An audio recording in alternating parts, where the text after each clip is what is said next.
father, loan officer, coach, but most importantly, right now, I'm just the community leader of the Generate Group. Today, I'm interviewing my buddy, Cory Marquez, who has probably the most interesting life in the world, like, the most interesting man in the world, but the Pasadena version. Cory is a pastor of a very progressive church that's here in Pasadena. He also works for a nonprofit called Teleku that owns 13 for-profit companies. And Cory's been kind of blessed with doing community outreach and business development and lead generation for this nonprofit called Teleku. So when I was thinking of like, hey, who can bring some value emotionally, spiritually, religiously with a lead generation flair, like that's Cory Marquez. So Cory, welcome. What did I miss in the bio besides the fact that you're a great husband and a father? I think you have like 19 kids, right? Something like that. 19 children to be exact. Yes. Yes. No. Covered all of the bases pretty well. Cool. How are you? How are your three boys and your little girl? 2 boys and a girl, but who's counting? No big deal. No big deal. All right. Well, there we go. By the way. My internet is a mess over here. Like at least once a day, it completely craps out because everybody in our neighborhood is watching high def streaming.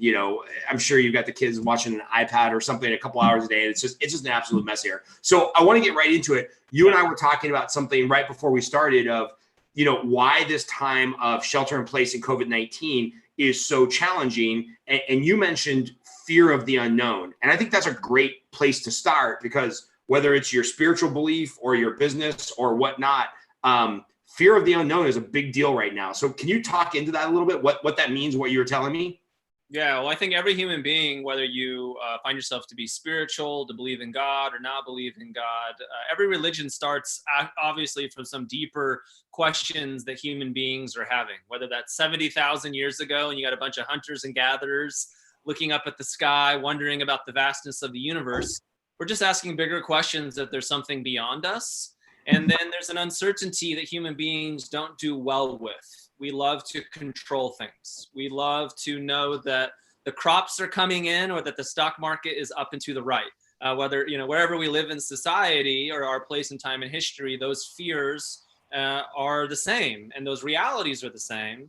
And so we don't do well with uncertainty in any way, shape, or form. That's, again, every religion is created really off of one premise. What happens when we die? The greatest uncertainty of all. That is something that we all will experience, whether you like it or not. And right now in COVID-19, it's maybe one of the rare times in human history where every human being is experiencing uncertainty at the same time. And that contributes to our fear of loss and change. And change literally, contributes to our feelings of loss and not knowing what to do with it. And so, yeah, I think it's a huge part for everyone, whether you're a spiritual person or just a business owner. And I mean, you just mentioned it. This has to be unprecedented. One, because of the scope of what we're going through, and then two, just the interconnectivity of the world, social media, commerce, finance. Like, is there, I made a joke on social media the other day, which was not really a joke. I'm like, oh, great, 2020, all the worst parts of the Bible brought to you live in, quarter 1 and quarter 2 of 2020. But I mean, even going back to biblical stories, can you think of something that's been this, globally encompassing as far as the uncertainty and the insecurity? No, not in any way, shape, or form, right? And I'm a huge nerd, so I love reading all kinds of crazy stuff. I love anthropology and sociology and all these other things. I mean, first of all, it wasn't until really the last 50 years that humanity's been connected in one kind of singular way. For all of the thousands and millions of years before that, we were a bunch of different tribes and peoples and different things were going on. And maybe a plague would happen in Europe, but that would never affect somebody in South America.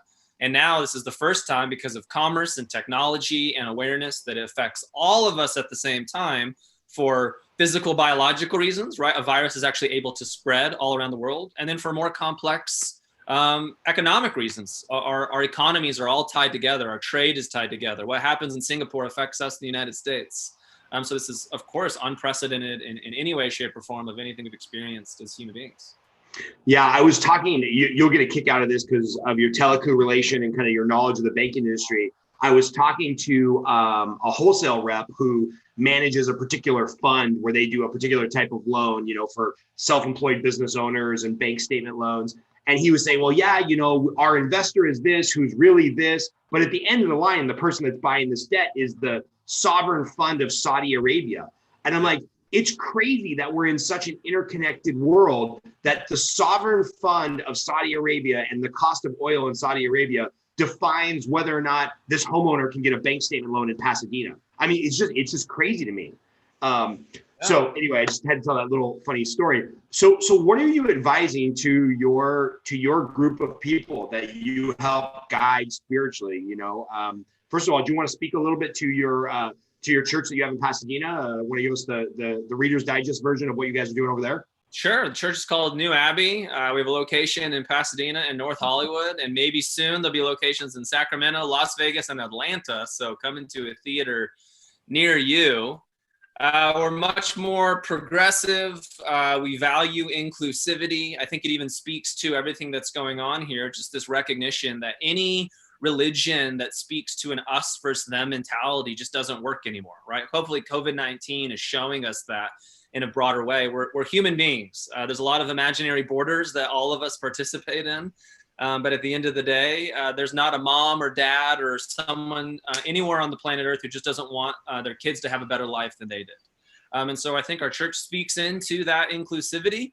We love and believe in diversity. Our community is crazy diverse, which makes sense because we live in Los Angeles in 2020. So right. You would hope that we have more people than just look like me and vice versa.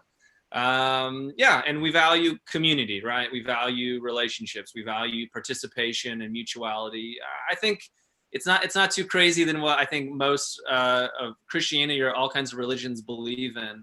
We're just taking a little bit more progressive of a stance on it. Hopefully that makes sense. No, and how are you keeping that group of people communicated and connected in this time? And obviously, one of the things that I got a kick out of getting to know you over the last couple of years is like, a church has to lead generate just like a business does. Because if you don't have people coming into the church and tithing and doing the other things, like you guys can't do the great things you do as an organization. So how are you keeping that? Is parish the correct word? Sorry, my religious vernacular is horrible. Okay, we just call ourselves a church or a community. Community probably is best. Perfect. So how are you keeping that community, tight knit? And then how are you welcoming other people into the community at this, crazy time where maybe a lot of people are searching for the bigger answers or for God?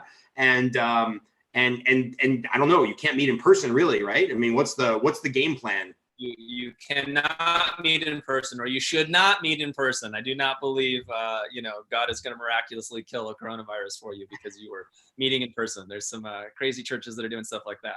And if I offended anyone on that, totally fine. Your church should not be meeting in person. So let's just be honest with that. I think like every other business or organization, we pivoted to technology immediately, whether that's Sundays and live streaming to making sure that all of our leaders, volunteer leaders, small groups, all the normal things that churches have, that they had Zoom accounts immediately that the church would pay for to make sure that there was no, barrier to entry. And then what we found is as we got this content out there in a live way using the technology that we all have access to, there was already people, like you're saying, who were interested in our message.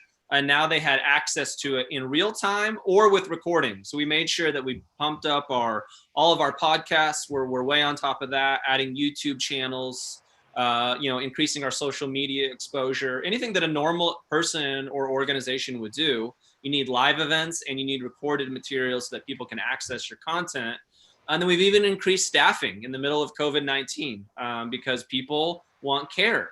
And one of the great resources that a church offers is care. People are terrified. They don't know what's going on. And the biggest thing, and I would say I'm most proud of our church for this, is we're really big believers in generosity. I think a lot of people hear church and they think, okay, they're asking me for money. We have a saying every week that if I can honestly come to the communion table and pay my bills, but you come to a communion table and you can't pay your bills, and we're not honestly coming to that table. So if you can give, would you give and participate in the community? But if you have a need, would you ask? And there have been thousands and thousands of dollars that we've given away right now to people in need. And we've said, hey, if the stimulus check doesn't cover it for you, if you didn't get a PPP loan, if your business is hurting, if you can't pay your bills, let's not let 500 or 1,000 or whatever dollars be the thing that's going to lead towards more fear and scarcity in your life. Let the community take care of that. And we've only seen giving go up, and we've taken care of every single need that's come in. And I think that's what any community should be there for, whether that's your family, a spiritual community, or whatever that may be. That's awesome, man. And I don't think it's any secret, or I don't think that it's any surprise really that you've also kind of used this mentality of giving and community and whatnot to branch out into a CrossFit gym that I know that you contribute to. And then also obviously Teleku, and kind of, what I was most interested in when we were getting to know each other, besides the fact that you also like to smoke cigars, which I appreciate, is that, you can use these, yeah, cigars and whiskey, we're fine. It's fine. Even Christians can smoke cigars and drink whiskey. So one of the things that I was really interested in and I appreciate is you're like, hey, I have these skill sets that serve your religious community and kind of your mission there. But there should also be no shame in going out and utilizing those same skills in the business community and in, raising money for nonprofits and whatnot. So can you talk a little bit? Because I think one of the things that a lot of people are concerned about right now is they're like, well, maybe it feels a little tacky to call and do lead generation or reach out for a business concern in a time when, people are really dying from a horrific pandemic. And I get that.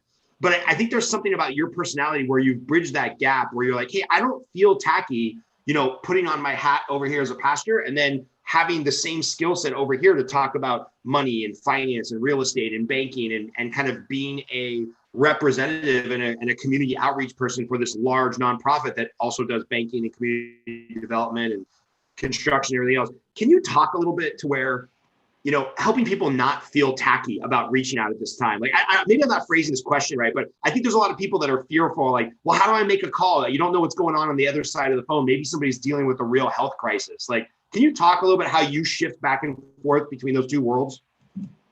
Yeah, for me, the moving between the church world and the business world is not that difficult.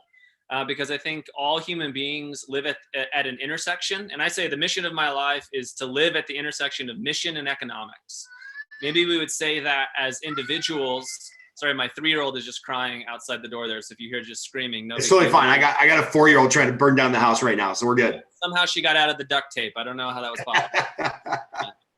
possible. Yeah, she's going to break in the door. So anyways, I live at that intersection of mission and economics. And again, as an individual, we might say that as purpose and mission and money. There's not a person on this planet who I don't talk to who says, I wish I made more money or I wish I was fulfilling more of my purpose. And it's very few people who fill their purpose and make the money. I know a lot of people who make a ton of money and they hate their lives. I know a lot of people who've got very purposeful jobs and they're begging for more money.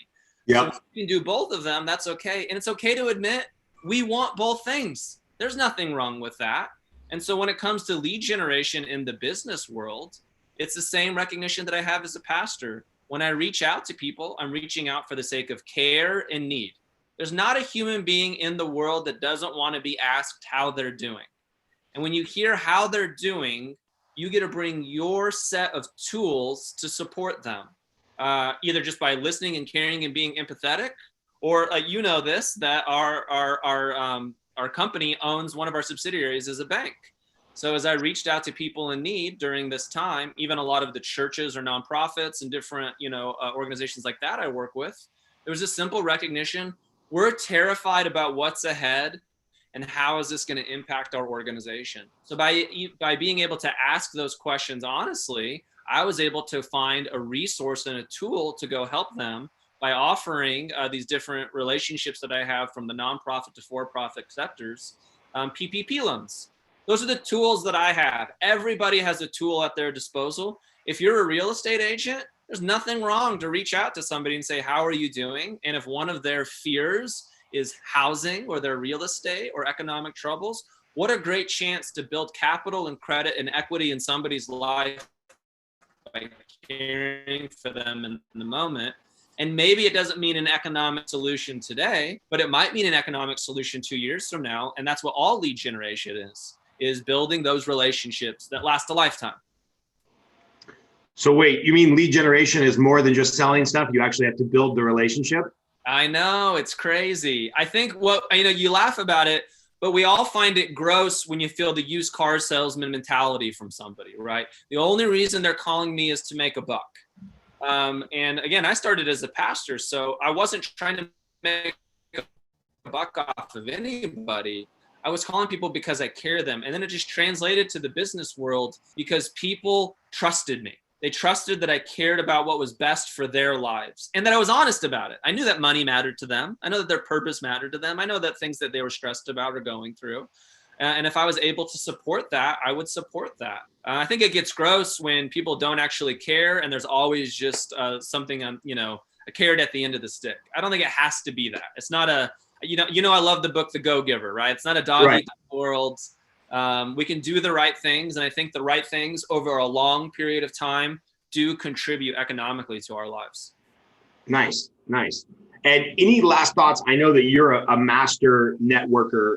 You have everybody in your church, and then that leads to, political conversations. Then that leads to financial conversations. And then Teleku, which I was fascinated to learn about through getting to know you with the 13 companies that they own and all the nonprofit they're giving back to the community. Like, you meet a lot of people. How do you keep it all straight? How do you remember who to follow up with? Like, how do you do your thing where you stay in touch with all the right people? Like, I'm stoked when you and I can get together for a drink and a cigar and catch up. And I'm just thinking like, wow, this guy has to do this with like a couple hundred people between his community at the church and his community at the gym and his community in finance and his community in politics. How are you managing it all along with being an above average father and above average husband? It's kind of you. Well, I think like anyone else, you learn how to prioritize. You learn what to say yes to, what to say no to, and then you learn how to leverage your time by utilizing other good people in your life, right?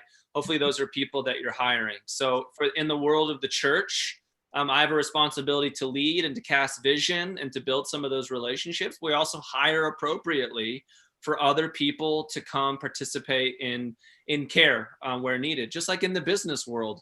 There are different seasons in life where I prioritize different relationships, like we all do. Right. Try to be intentional about it, and also try to be very thoughtful about just maintaining some of those relationships. And sometimes it's simple, right? We have so many tools now, whether it's text messaging or social media or a simple email. I love a good old fashioned phone call. Whenever I'm driving somewhere, I just remember to call 2 or 3 people. I'm not trying to make a 30-minute conversation, but just check in, see how people are doing. And people tend to appreciate that. And you know what? They're generally busy as well, but they love that I took the time just to say hello and what's going on. Yeah. By the way, I'm sure my speaking coach is like losing her mind because I forgot to do all the social media stuff, right? Tell people to tag somebody and click the like button and leave a comment. So I screwed it all up. We just had a genuine conversation. I'm sorry I didn't use you for additional likes or clicks or watches or anything like that. But if you are watching this on YouTube or social media, you know what to do. Click the like button, leave a comment, tag somebody who wants to hear a little bit about that intersection of purpose and economics. I hadn't heard you describe it that way, but it's kind of beautiful. And it also is like another shorthand for PE, which is like big in the finance community. So I like that, purpose and economics. I'm gonna use that one. Any parting thoughts as maybe people are struggling at home with either the just the being alone or maybe having questions about the bigger questions? I can tell you, like, this event and like thinking about maybe people I know passing away, and I don't want to go too deep into it and feel disingenuous about it bringing this up, but I did have a friend commit suicide, and it's just like there's some people really struggling with some mental health issues or some bigger questions. Do you have any suggestions as far as if somebody's watching this and they're kind of struggling and they're asking themselves the big questions, or the 4 walls are kind of closing in? Do you have any last minute advice for those people, totally separate than obviously the business and the lead generation? Yeah. Well, I mean, maybe it's even the same thing, because I think lead generation is about participating in mutuality. And whoever you are, whether you're that introvert or extrovert, whether you find yourself thriving right now or in complete isolation, we should always be reaching out. I think it's a tool that we have. Other people don't know where we're at unless we tell them.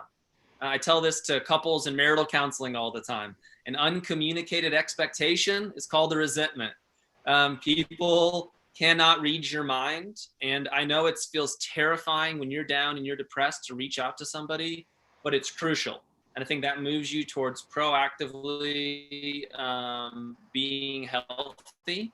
And the same thing, if you're completely healthy right now, reach out to someone, because you don't know who might need you just to say hello, or to, tap them on the back, or, just make a connection. So if we're all doing that at the moment, I don't think there's going to be very many people left out. And I think so that we're all responsible in that, whether we're killing it or, really struggling in this time.